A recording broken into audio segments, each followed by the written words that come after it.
नमस्कार दोस्तों, स्वागत है आपका हमारे YouTube चैनल सनातन संसार पर।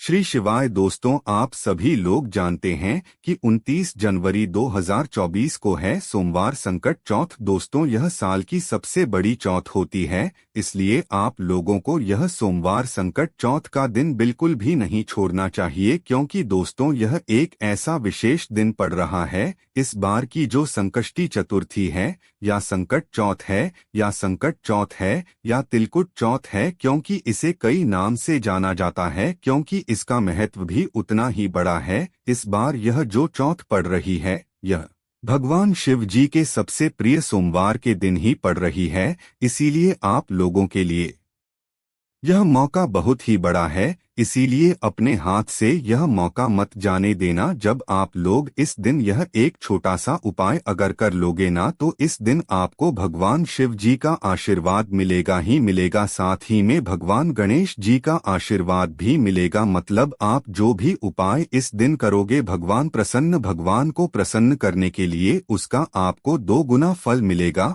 वह 2 गुना फल किस उपाय को करने से मिलेगा, वह आप लोगों को ध्यान से सुनना पड़ेगा। दोस्तों, कई सारे लोग वापस से पूछने लगे हैं। एक मौसमी पत्र वाला उपाय है जो कि चतुर्थी के दिन किया जाता है या चौथ के दिन किया जाता है। भाई, जब साल की सबसे बड़ी संकट चौथ या संकष्टी चतुर्थी आ रही है, बिल्कुल चौथ रही है, तो भी उसे दिन हम 9 शमी पत्र वाला उपाय कैसे करें, क्योंकि यही एक ऐसा मंत्र उपाय है जो कि चतुर्थी का सबसे बड़ा उपाय है। और जब सोमवार के दिन पड़ जाए चतुर्थी, तो भाई बड़ा मौका और कब पड़ सकता है। तो इसीलिए दोस्तों, आज की इस वीडियो में हम आप लोगों को इस संकट चौथ के दिन, यह संकष्टी चतुर्थी के दिन किया जाने वाला नाव शामी पत्र वाला सबसे बड़ा उपाय बताएंगे, जो कि पंडित जी ने सिर्फ और सिर्फ चतुर्थी या चौथ के दिन करने के लिए बताया है। और यह उपाय विशेष रूप से माताएं बहनें कर सकती हैं, क्योंकि उन्हें के लिए यह उपाय है, क्योंकि जब वही उपाय करेगी तो भाई उनके घर से सारी दुख और परेशानियां दूर होगी, साथ ही उनकी मनोकामनाएं भी पूर्ण होगी। तो इस वीडियो में हम नव शमी पत्र वाला उपाय अच्छे से समझते हैं,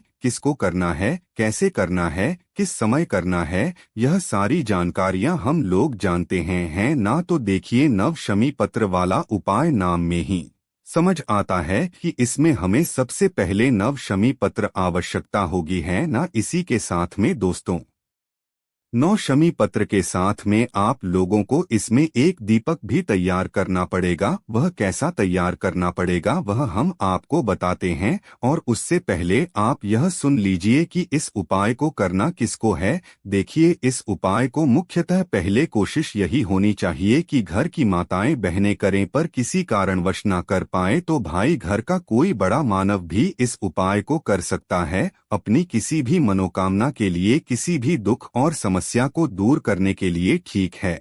और करना किस समय है, तो दोस्तों यहाँ पर हम आपको बता दें कि इस उपाय को आप लोगों को शाम के समय प्रदोष काल में करना है। आप चाहे तो सुबह भी कर सकते हैं, पर शाम को करना उत्तम रहेगा, क्योंकि इसमें एक दीपक भी हमें जलाना है। तो दीपक शाम के समय, यात्री के समय ही जलते हैं, ना तो आप लोग चाहे तो प्रदूषण के समय भी कर सकते हैं। और आपका मन है भाई सुबह शाम को नहीं कर पाओगे तो सुबह कर लेना, ठीक है, पर कोशिश करना शाम को ही आप लोग प्रदोष काल में यह वाला उपाय इस साल की सबसे बड़ी चौथ के दिन कर लो, है ना। तो करना क्या है, वह ध्यान से सुनो। देखो, शाम के समय प्रदोष काल में से कुछ समय पहले आप लोग इस उपाय को करने की तैयारी शुरू कर देना। जैसे कि 9 शमी पत्र है ना, 9 शमी पत्र आप लोग पहले से तोड़कर लेकर आ जाना। अब यह कहीं दुकान पर या किसी ठेले पर नहीं मिलेंगे, यह आपको वृक्ष से तोड़कर लाने पड़ेंगे। कई सारे लोगों को शमी का वृक्ष नहीं पता होता है, तो भाई आप किसी से पूछताछ करके ही शमी तोड़कर लाएं, अन्यथा अगर गलत आप चीज तोड़कर लेकर आ गए तो भाई आपको उसकी उपाय का फल कैसे मिलेगा। तो इसीलिए 9 शमी पत्र आप लोग लेकर आना, ठीक है। बिल्कुल छोटी छोटी सी पत्तियां होती है, उसे पेड़ में वह होता है, हमारा शमी पत्र है। हाँ, तो आप लोगों को नव शमी पत्र यहाँ पर लेकर आना है। नव पत्र लाने के बाद दोस्तों आप लोगों को क्या करना है कि भाई उनको मतलब सुरक्षित करके रख लेना है। अब इसके साथ में 9 स्वयं पत्र के साथ में आपको एक दीपक भी तैयार करना है। अब यह दीपक कैसा तैयार करोगे और सुनो तो देखो, यहाँ पर आप लोग आटे का दीपक तैयार करना है। एक छोटा सा और मिट्टी का लेना चाहो तो नया लेना तो ज्यादा अच्छा यही रहेगा कि हम एक छोटा सा आटे का दीपक तैयार कर ले। जो आटा आप गुंडों के इस दीपक को तैयार करने के लिए उसे आटे के अंदर कुछ मत डालना, सदा आटा जो है उसको गूंद लेना और एक छोटा सा मीडियम साइज का दिया बना लेना। इसके अंदर जो बात ही रखोगे दोस्तों वह गोलबाटी रखो कि भगवान शिव जी के लिए गोलबाटी का ही उपाय किया जाता है। अब इसके अंदर जो चीज आप लोग डालोगे वह डालोगे शुद्ध देसी गाय का घी। इसके अलावा और कुछ मत डालना, क्योंकि यह वाला उपाय में सिर्फ एक ही दीपक चलेगा जो कि बहुत ही ज्यादा महत्वपूर्ण है ना इस वाले दीपक से है ना तो आप लोगों को शुद्ध देसी गाय का घी डालना है। और हम आपको हर बार कहते हैं कि भाई उपाय के लिए भगवान की पूजन अर्चना के लिए शुद्ध देसी गाय का घी थोड़ा सा अलग रख लिया करो। ज्यादातर लोग रखते हैं पर कुछ लोग नहीं रखते हैं, तो भाई आप लोग भी रखना शुरू कर दीजिए, क्योंकि मिलावटी चीजों से जब आप कोई भी उपाय करते हो तो आपको इसका पूर्ण नहीं मिल पाता है। क्योंकि भगवान को हमेशा शुद्धता जो है चीज चढ़ती है, शुद्ध चीज चढ़ती है। शादी में शुद्धता का हमें विशेष रूप से ध्यान रखना पड़ता है। तो शुद्ध देसी गाय का घी आप इस दीपक के अंदर डाल लेना है ना। तो जैसे ही आपकी तैयारी हो जाती है, अपनी एक पूजन की थाली, एक प्लेट या कटोरी जो भी हो वह आप लेना। उसके अंदर अपने नौशमी पत्र रखना और अपना एक ही का दीपक, यह जो आपने तैयार किया है यह रख लेना। घर से मात्र आपको दीपक को पूरा तैयार करना है, चलाना नहीं है। इस बात का ध्यान रखना है। ना तो जैसे ही आपका दीपक तैयार हो जाता है तो शाम के समय प्रदोष काल में कितने बजे से कितने बजे के बीच में, लगभग 6 बजे से 7 के 6 से 7 के बीच में, मतलब जो शाम के 6 बजे से लेकर 7 बजे के बीच में कभी भी आप अपने इस उपाय को करने के लिए शिवजी के मंदिर पहुंच सकते हो। अगर लेट भी हो जाओ तो भाई रात्रि को 8 बजे से पहले कभी भी आप इस उपाय को कर सकते हो है ना। तो भगवान शिव जी के आप लोग सबसे पहले मंदिर पहुंचना है। ठीक है, मंदिर जैसे ही पहुंचोगे तो भगवान शिव जी के मंदिर के अंदर प्रवेश कर जाना। प्रवेश करने के बाद दोस्तों आप लोगों को क्या करना है कि सबसे पहले तो भगवान के आपके दर्शन करना है, मतलब उनका बस देखना है, उनको निहारना है, उनके दर्शन कर लेना है। ठीक है, उसके दोस्तों अगर आप इस उपाय को सुबह कर रहे हो तो देखो सुबह आप पहले अपनी पूजन अर्चना कर लेना। जल चढ़ा रहे हो, चंदन लगा रहे हो, जो आप पूजन अर्चना करना चाहे भगवान शिव जी की, क्योंकि सोमवार का दिन रहेगा तो सभी लोग पूजन अर्चना जरूर करेंगे। तो भाई पहले आप अपनी पूजन अर्चना साड़ी कर लेना। उसके बाद यह वाला उपाय करना है ना। तो जैसे ही पूजन अर्चना हो जाए, इसी तरीके से शाम की भी है, शाम को भी आप पहले दर्शन कर लीजिएगा, तब कर लीजिएगा, उसके बाद उपाय कीजिएगा। ठीक है, तो अब आपको करना क्या है कि आप भगवान शिव जी के मंदिर के अंदर पहुंचे, अपनी उसे उपाय की थाली को लेकर या जो प्लेट के अंदर या पूजन वाली थाली अपने सामग्रियां रखी हुई है उपाय को करने के लिए है ना। तो आप कितने शमी पत्र लेकर आए हो? पूरे 9 शमी पत्र लेकर आए हो। साथ में क्या लेकर आए हो? एक घी का दीपक लेकर आए हो है ना। तो अब आपको करना क्या है कि 9 शमी पत्र और एक घी के दीपक का क्या करना है वह ध्यान से सुनो। देखो, सबसे पहली चीज आपको अपने 9 शमी पत्र में से कितने 5 शमी पत्र अलग निकाल लेने हैं। कितने? पूरे 9 का अभी हमें इस्तेमाल नहीं करना है। हमें 9 शमी पत्र में से 5 शमी पत्रों को अलग निकाल लेना है। शमी पत्र भी अच्छे अच्छे लाना, ऐसे ना हो आप जल्द में कैसे ले आओ।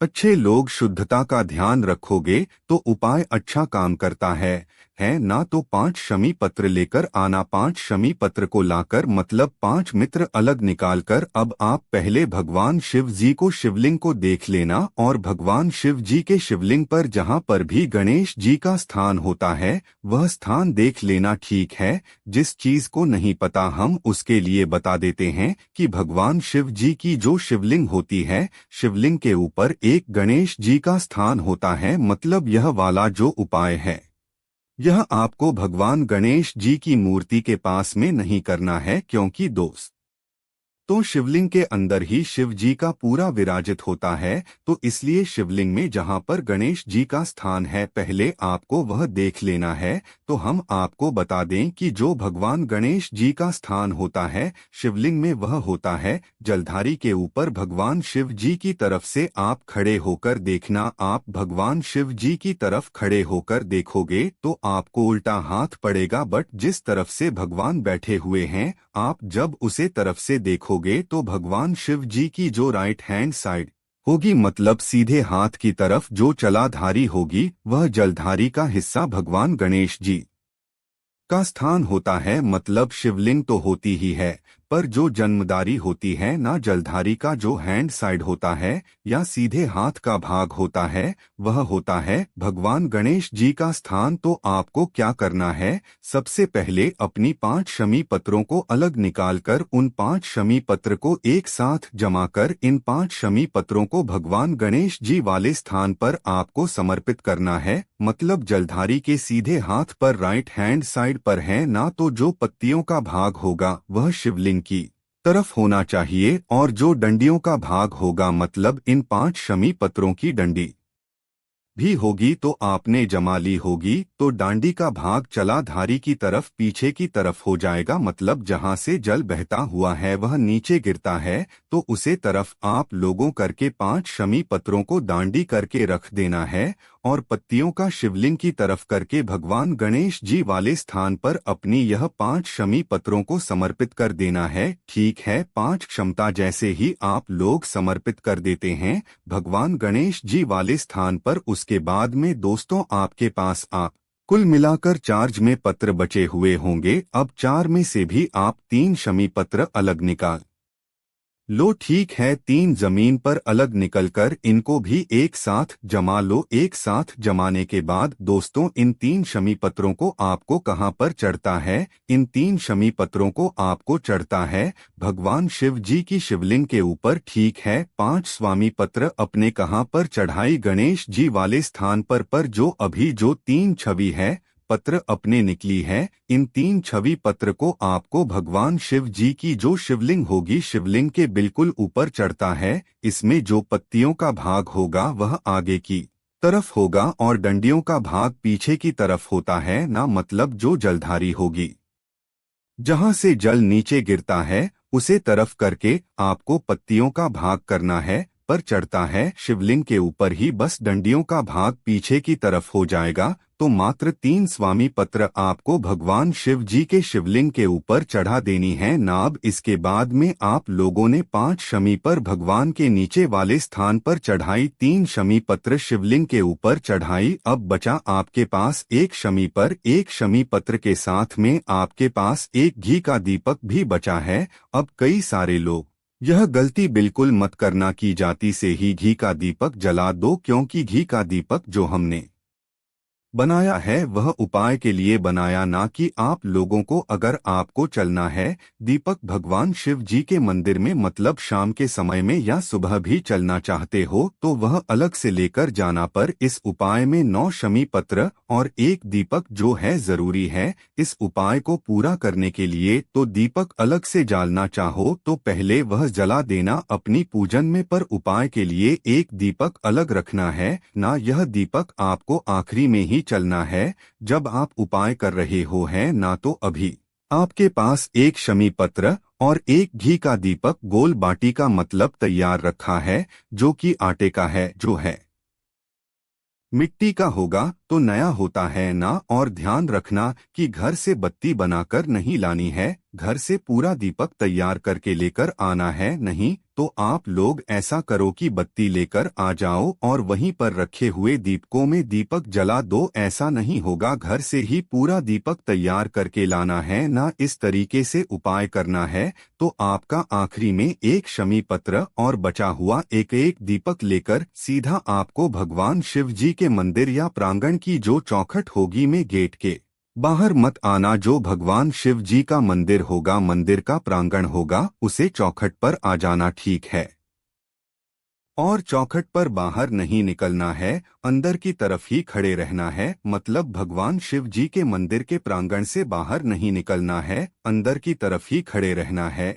और अंदर से खड़े होकर देखना है कि आपका उल्टा हाथ कौन सा पड़ रहा है ना। अंदर से खड़े होकर बाहर की तरफ देखना है कि आपका उल्टा हाथ कौन सा रहा है। उसे उल्टे हाथ की चौखट पर बैठ जाना है, मंदिर के बाहर मत निकलना, अंदर होकर ही बैठ जाना, मंदिर के प्रांगण के अंदर होकर ही बैठ जाना। उल्टे हाथ की तरफ है ना। जो भी उल्टा हाथ पड़े उसे उल्टे हाथ की चौखट पर क्या करना है, कोने में ही, चौखट के कोने में ही आप लोग सबसे पहले तो यह बच्चा हुआ अपना एक स्वयं पुत्र वहां पर समर्पित कर देना। मतलब भगवान गणेश जी का मुहूर्त ध्वज, मयूर ध्वज, देखो मोर ध्वज भी नाम ले सकते हो, मयूर ध्वज भी नाम ले सकते हो, यह भगवान गणेश जी के नाम है, कोई भी एक नाम लेना और इस स्वयं पुत्र को उसे चौखट पर समर्पित कर देना। जैसे ही यह शमी पत्र कर दो, उसके बाद में अपना भाई घी का दीपक निकलना, पहले उसे दीपक को जला लेना।